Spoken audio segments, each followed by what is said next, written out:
Welcome back to another episode in the garage, or should I say the development den. I went ahead and made some renovations here. You can see that we now have this nice backdrop set up, as well as this cool little neon light. And I also managed to almost take my thumb off putting that backdrop up, so that was pretty cool. Today, what we're going to be talking about is the EPROMs for the Honda ECU, specifically the P28 OBD1 style ECUs. And we're going to be talking about two-timer mods and how they work.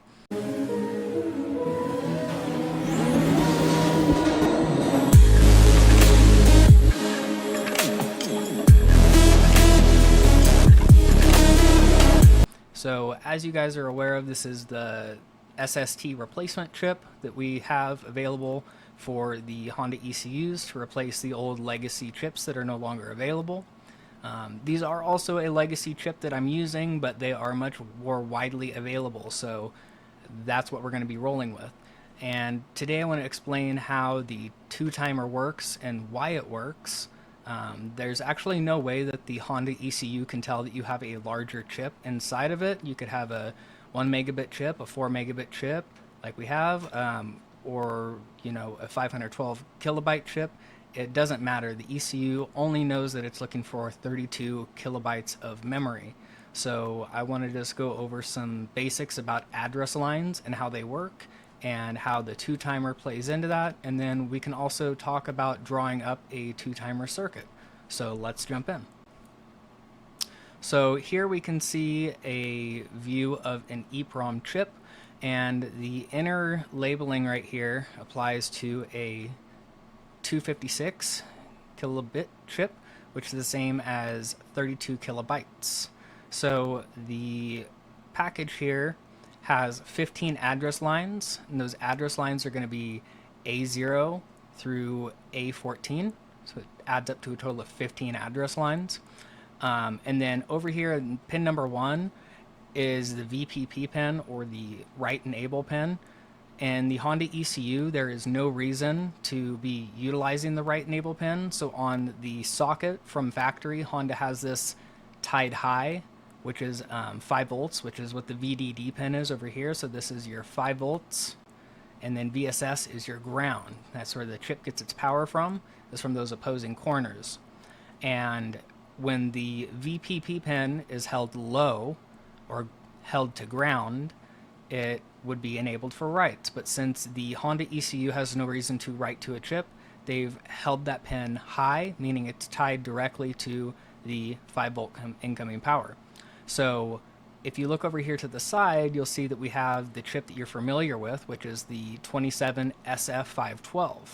And you'll notice that instead of it saying VPP right here, it says A15. And that means that we're accessing a completely different bank on the chip, because once you go above 15 address lines, A0 through A14, you need an additional address line to get into another sector on the chip. So when we take pin A15 and we pull it high, it offsets the chip by approximately 8,000 and starts you at a different address line. When you're using a 32 kilobit chip, you're starting off the address from 000.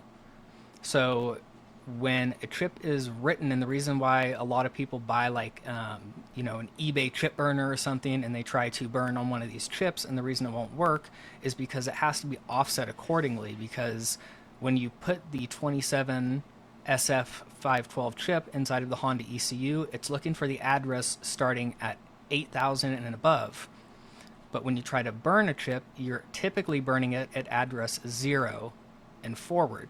So there's an address offset that has to be accommodated in order to use a cheap programmer to write Honda bins on those style of chips. Now, the way that the two-timer works is when you have two 32 kilobit maps, meaning 2 different tune files, it will write one tune file to the address starting at 000 all the way up to address 7FFF, and then you will take your second tune file and offset it and start it from 8,000, and you will write it all the way up to, I believe, FFFF. And that essentially allows you to fill the entire chip up with 2 bins. Now, when you put the chip inside of the Honda ECU, the Honda ECU, like we said, can only see that higher mapping because of pin A15 over here. It's held high. But when you have something like the replacement, we can do things differently to it because it's on a breakout board. Or if you were to put it into an adapter, like you can find online the 2-timer adapter, which is it intercepts the chip between the socket so that you can actually disconnect pin A15 from being tied directly to the ECU. And all we're doing with that 2-timer socket is we're either taking pin A15 and we're pulling it high to 5 volts, or we're pulling it low to ground. So that's all that's involved with making a 2-timer work. Now, if you want to use a 3rd bin file or a 4th bin file with a larger chip, it's completely doable. You would simply tie a pin A16 high or low, or a combination of A15 and A16 high and low in different directions so that it throws you into a different bank or sector of the chip. There's no real science behind it. The ECU doesn't care where it's pulling the memory from. The ECU just pulls whatever is available to it. It all happens inside of the chip by manually pulling the address pins high or low. So the thing that we're going to look at today, we're going to draw up a 2-timer chip, but we are going to be doing a live 2-timer chip because the Honda ECU is actually pulling so fast on the OE pin or strobing that if you try to change the map while the car is running, it will throw a check engine light and put you into limp mode. Now you might be asking, why would you change maps live while the car is running? Well, let's say you have an exhaust cutout. Maybe you have a tune that is made for when the exhaust cutout is open and it changes the air-fuel ratio due to the completely difference in flow of the engine. And you may have a tune file that's done for the stock exhaust portion, something that's actually really common here in the state of California due to emissions. So in order to keep things in compliance, a lot of these cars will drive around with the stock muffler on the back of the car. It sounds stock, and when the highway is clean and clear, they go ahead and run the exhaust cutout and get a little bit more power out of the more aggressive tune. Now, when we do that, we need to switch the tune live while the car is running. So what we have to do is we actually need to make that switch happen within the strobing window of the Honda ECU. Now, the Honda ECU uses what's called the OKI processor. So let's jump in now to how we overcome the OKI inside of the Honda ECU so that we can actually make live 2-timer changes. So just roughly, I'm going to sketch this out for you guys. Okay, so what we have here is the rising edge, and then what we have here is the falling edge. Microsoft Paint for the win. So when the ECU is running, it's constantly toggling its OE pin high and low, and it's doing that because it's pulling the data bus on the EPROM chip. And this strobing cycle here is happening so fast that we don't really have time to make a switch in between without it switching so many times on and off. At the rate that you flip a switch, it's already went through a ton of these cycles, these high and low cycles like this. This state up here is going to be a high cycle, and this state down here is going to be a low cycle. Okay, so we have a rising edge, it's high, it has a falling edge, it's low, and then it repeats. So what we have to do is, in order to make a change, we need to make sure that right on the rising edge, we make that switch. Because when the edge is high, when the chip is high right here, it's not actually accessing the EPROM socket. It's not accessing that external socket that our chip is in. But the moment that the falling edge comes down, it goes into this low state right here, it's now reading from that chip.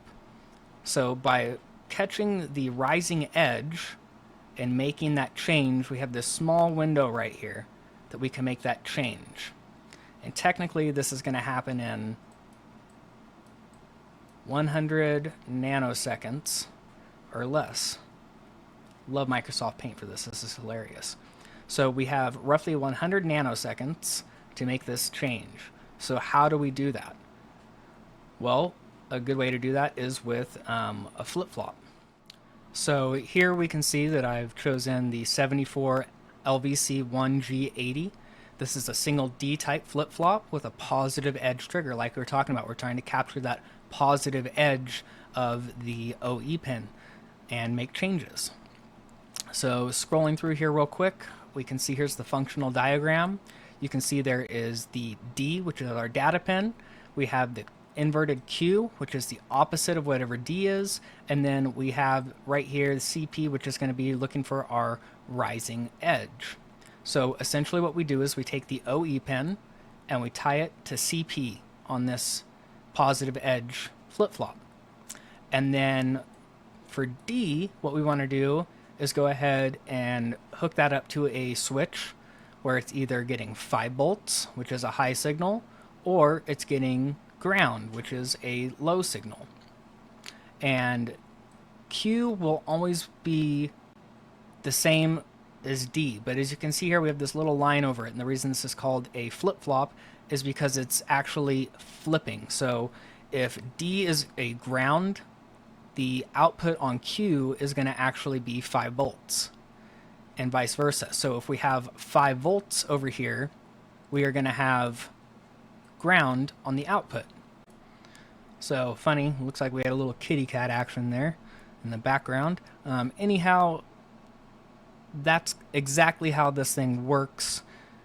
And if we come down here around page 8, I want to say propagation delay. So remember we were talking about we have that 100 nanosecond window that we're trying to make that switch happen in. If we look down here at 4.5 to 5.5 volts, since that's what the ECU is running at, we can see that the maximum delay is going to be roughly 4.5 nanoseconds in this temperature window.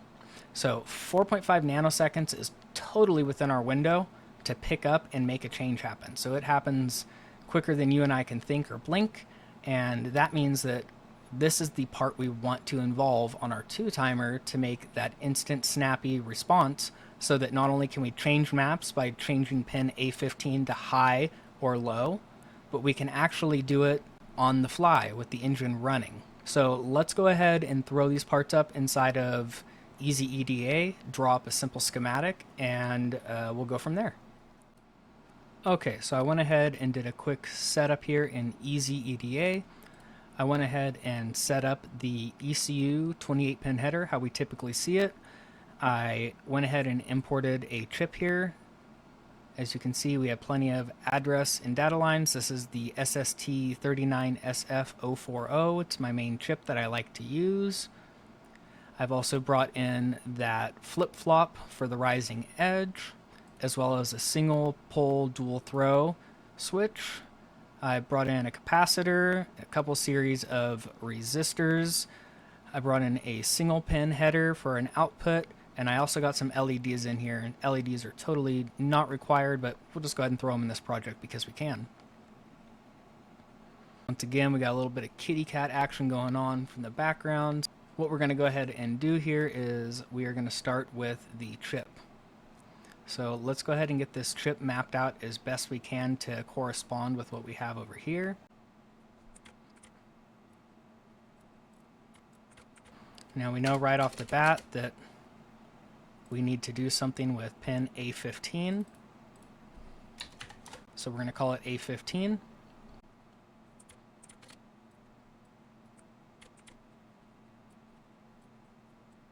So we know that we're going to need our 5-volt power source on the top right. We are also going to need a ground in the bottom left. And let's go ahead and get these guys all flipped the way they need to be.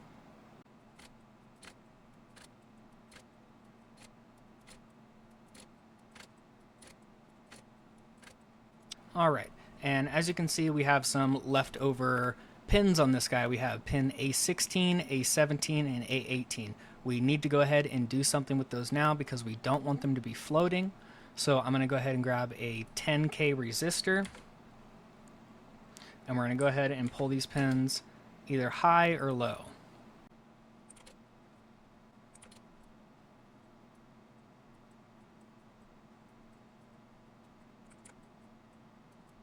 And I think we're just going to go ahead and pull these ones high for this example.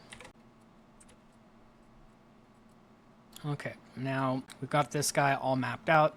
Now we need to make our headers over here align with that. And this looks good to me. Cool. So now we have pin A15 on the SST chip available for us to do something with. So let's go ahead and get our flip-flop. Bring it in over here. We're going to be powering that flip-flop with 5 volts, as well as ground.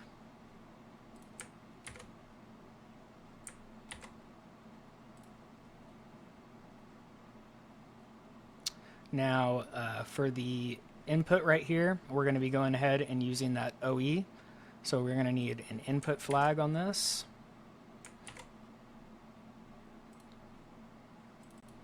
And we're going to name it OE. And then I like to go ahead and throw a resistor in here, just in case something happens. You can limit the amount of current that is fed in. So if there's a short circuit or something like that, this resistor will prevent the component from being fried. You can omit that part if you want to. And then for the data input, we need to go ahead and also have a flag there. So go ahead and put this flag as SW1 for switch 1.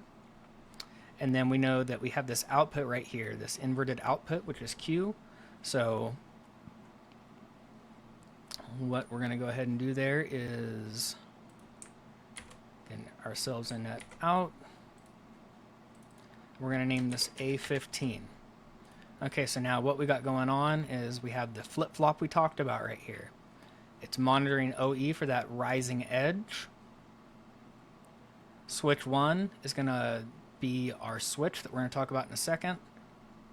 We see that we have ground reference and power reference going to our flip-flop so it can be energized, and we have the output is A15. So this flip-flop will only talk to pin A15 on our memory. Okay, and reminder, our memory is over here. It's mapped out. So let's go ahead and grab a switch, single pull, dual throw. And the way that this is going to work is we're going to go ahead and reference one side of our switch to be grounded. We're going to go ahead and run an output flag again. SW1. So here's our output from the switch. Okay, and then on this side we need a 5-volt reference.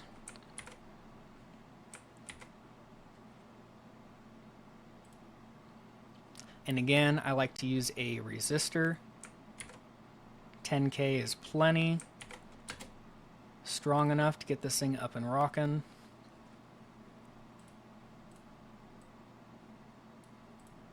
Now we have our switch set up. This switch, when it's shifted to one side, will be ground, which will set pin A15 low. If it's set the other way, it will set pin A15 high.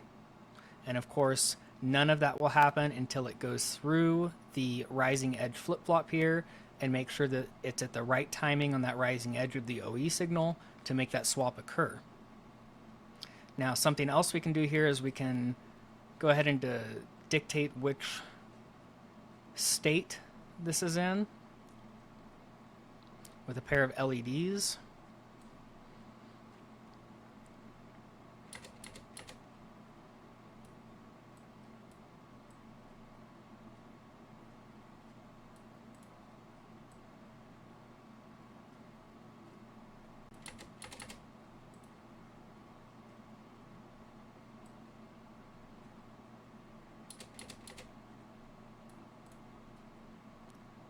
We'll go ahead and throw some resistors on here. This will all make sense in just a moment.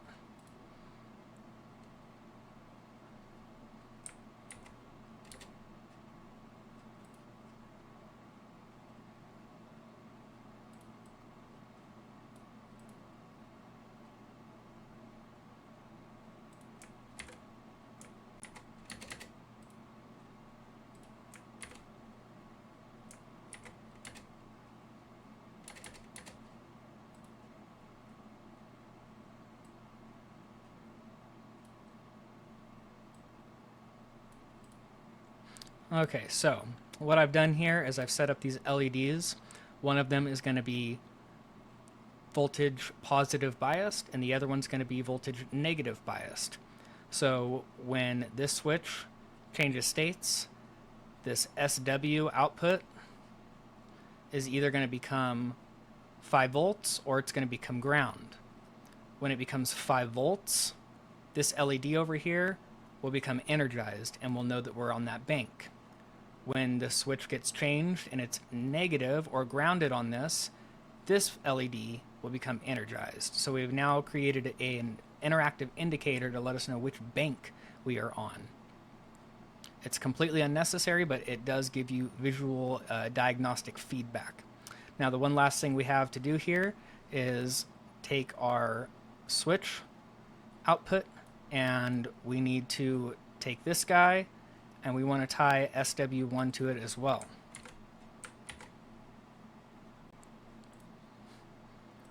Now the reason that we have this 10K pull up in here is because no matter what, let's say this switch is slid over and we have the 5 volt setting on, and that's our default, is on 5 volts coming out of this thing. If we ground the connection right here via a switch on our car directly to the chassis ground, that ground signal can overpower that 10K resistor, and it will turn this SW1 line into a negative reference, a ground reference. So it will override the switch and do exactly what we want in the car. So the default setting for the switch in the car should be left on the 5 volt side, and the toggling switch in the car should be a ground connection. So you can always change the state from the switch from either high to low. So you have 2 states. Having a switch directly on the chip is cool, but let's be honest, it's actually almost entirely useless. Same thing as a jumper. If you put a jumper on the switch, it's entirely useless in the car because you're not going to realistically reach down to your ECU and swap to a different tune inside of the car while you're driving. You need the switch to be accessible somewhere. So this will allow us to have an external switch. So now that we have everything drawn up here, I'm going to get rid of these extra components and we can go ahead and draw this up. So we're going to go to Design, Update Convert to PCB.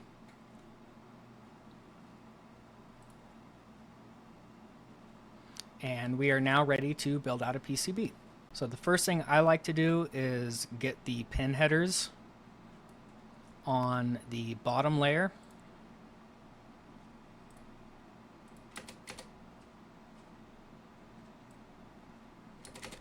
I know you guys already have watched me build out a chip before for the EPROM replacement with a 5 volt FRAM. And what we're going to do now is we're going to go to View. I like to make sure my units are in millimeters.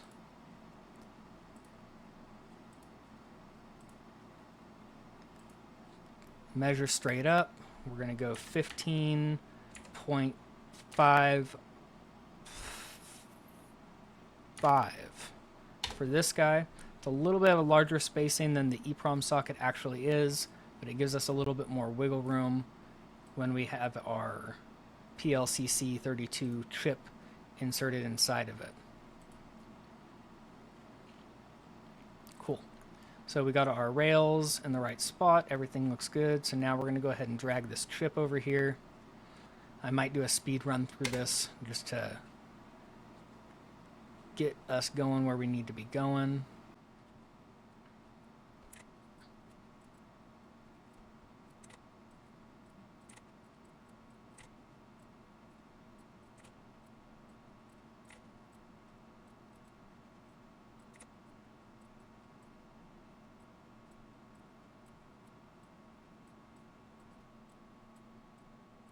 Building PCBs is like this. There's just going to be a lot of zooming in and zooming out. It's just part of the build process, so just try and bear with it. And if you guys get around to drawing up some PCBs, which I highly encourage you do, it'll all just become really native and natural to you, so definitely give it a go.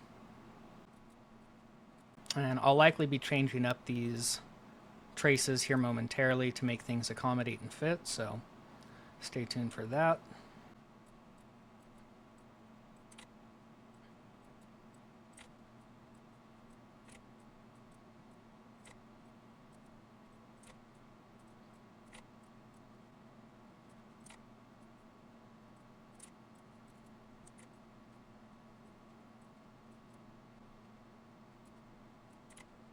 Gonna set A15 over there. We'll get to that pin momentarily.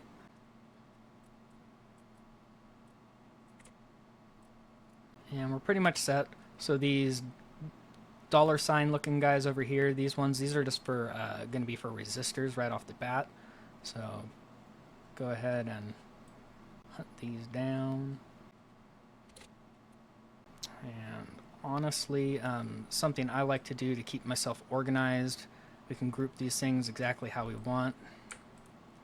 If we highlight them in our drawing, we can jump back over into here and see the exact ones we're looking for.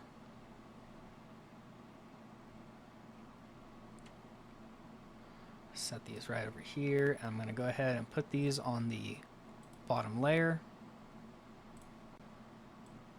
Grab this guy. And it makes sense to go like that.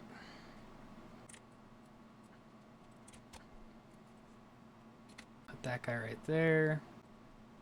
That guy right there. And we're going to take our 5-volt rail, tie those all together here. So now we've got all those resistors finished up. And now we're just going to move on to our actual switching mechanism here. So let's go ahead and go back into our schematic, and we're going to tell this guy right here to be highlighted. Now we're going to be moving this guy with its one lone resistor. Cool. Get those grouped together. Bottom layer. Just to keep them tucked underneath the chip. And I'm going to go ahead and float those guys right now. We know that we want to put A15 somewhere, so that works for me. We need to get 5 volts over here. And you know what, real quick, I don't know if we put that cap in there, so let's go back to our drawing. Just going to go ahead and bring that cap back in here real quickly. Alright, here's our cap.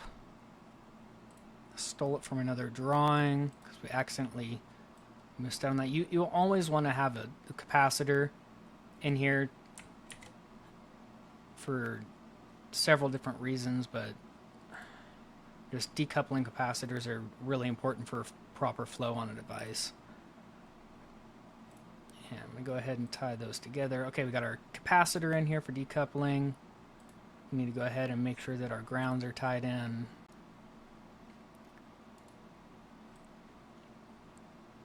And then we want to be going towards that OE pin, so let's route this.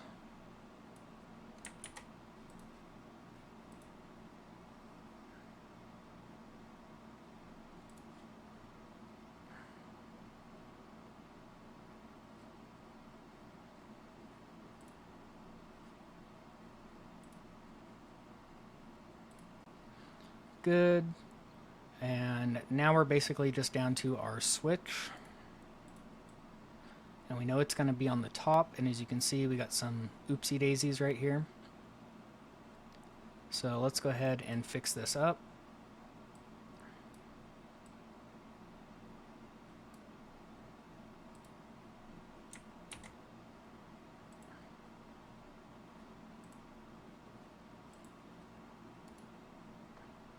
And then we're going to go ahead and turn this into a bottom layer. Bottom layer. Bottom layer.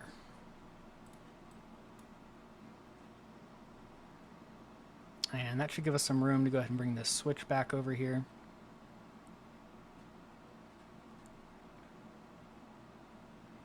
Somewhere about center works good for me. And then let's go ahead and get it connected up.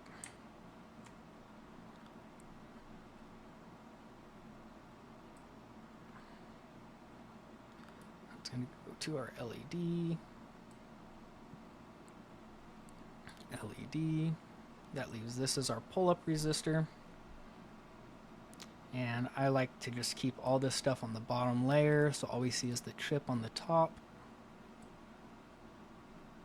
You could even hide the chip on the bottom, I suppose, if you can squeeze it between the headers.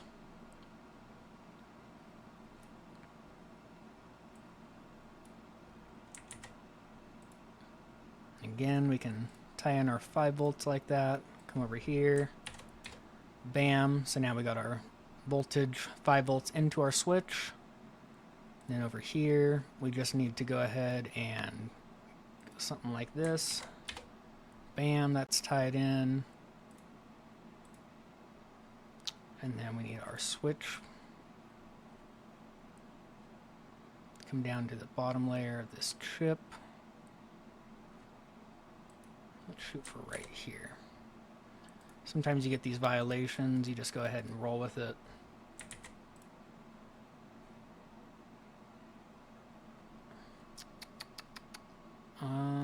Okay, so this was not an ideal spot.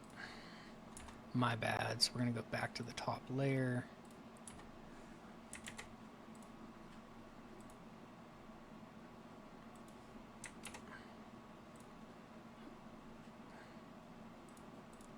Cool.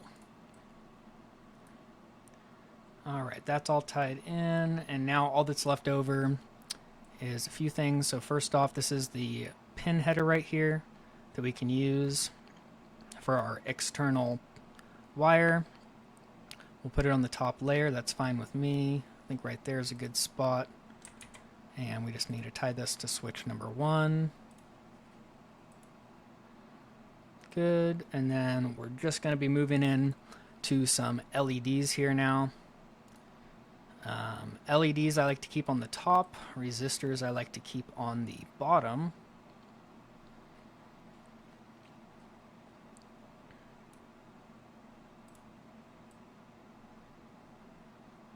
Set that resistor right there. Bring these guys over.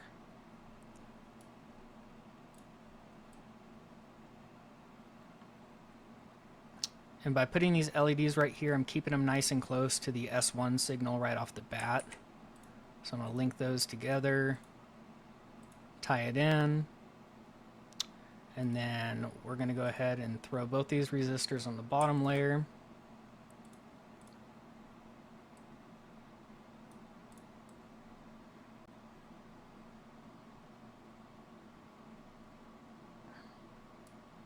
This one looks like it'll work right there pretty good. And I can go ahead and just throw a via right there, get that guy tied in. And this next one, I'm thinking, based on where we got 5 volts in ground, I'm thinking we'll go like this. So we'll go ahead and run a trace to here. That one's good. We'll tie that one into our 5 volt network, and now we just need to get this tied into the ground network. So I'm going to go ahead and set this for the top layer.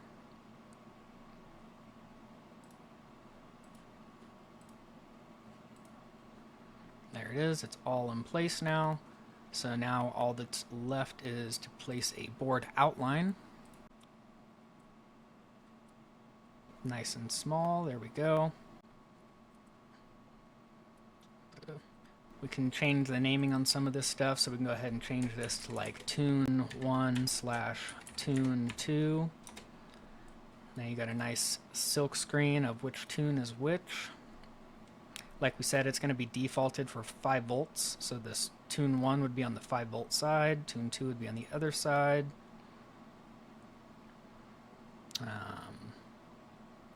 see, this is a ground referenced switch, which means it's expecting 5 volts to come out to turn it on.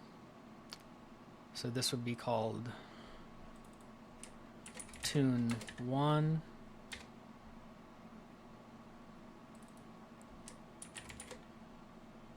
Actually, you know what? Let's just number 1. How about that? This one would be number 2. Like I said, these LEDs are totally unnecessary, but kind of cool to have a little visual feedback inside of this guy. And then this over here, we could bring like this, rotate it, change it from header 3 to external GND active switch.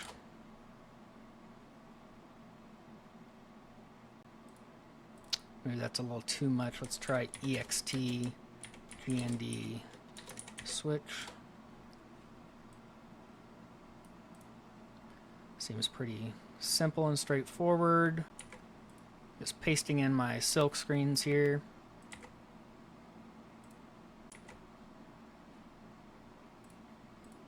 So yeah, these are just some silk screens I have. You guys can import whatever silk screens you like.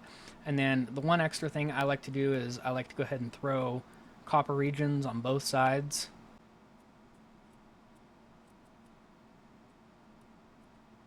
There's that bottom layer, confirm, good. That's all done. I'd like to check my DRC. Everything's good, and now we can go ahead and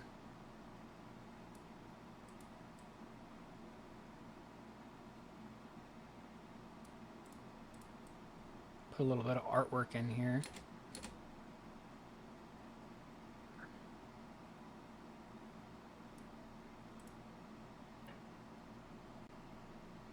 And that's it. Now we can go view 3D preview.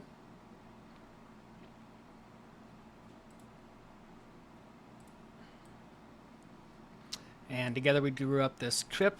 As you can see, we have our switch right here to enable it for tune number 1 or tune number 2 with LED indicators for which tune you're on.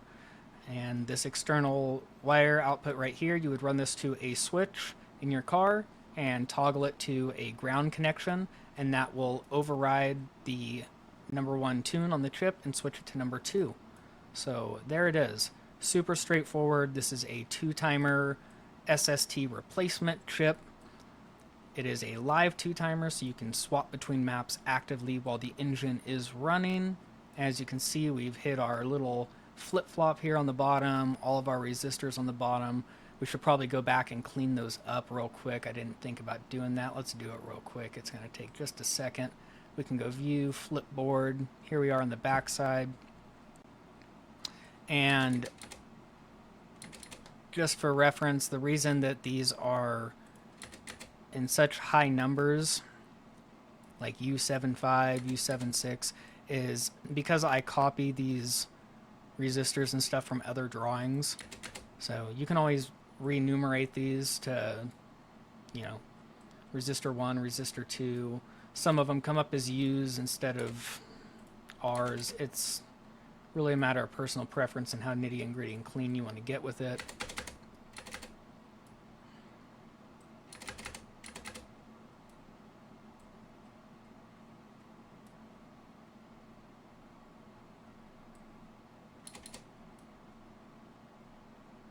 There we go, and then we'll go back to view that 3D preview, and there we go, nice and cleaned up on the bottom there.